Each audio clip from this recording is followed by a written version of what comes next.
Hello viewers, কেমন আছেন? আশা করি সকলে ভালো আছেন। তো আজ আমি এই যে মালবেরি দেখতেছেন, মালবেরি কলম ডালে কলম করেছিলাম। আজকে কলমটাকে স্থাপন করে দেখাবো আপনাদের।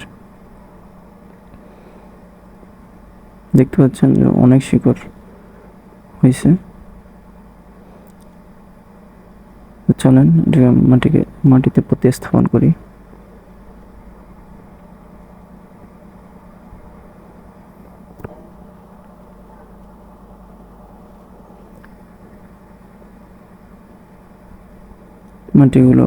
নিচের মাটিগুলো আলগা করে নেবেন, যাতে শিকড়টা দ্রুত বসে যায় মাটির মধ্যে।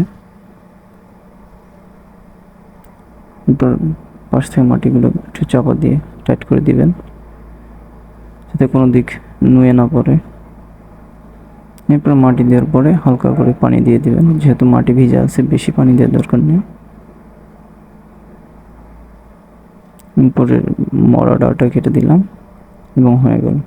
তাহলে এই পর্যন্তই। ভালো থাকবেন, সুস্থ থাকবেন, আমার চ্যানেলটাকে অবশ্যই সাবস্ক্রাইব করবেন।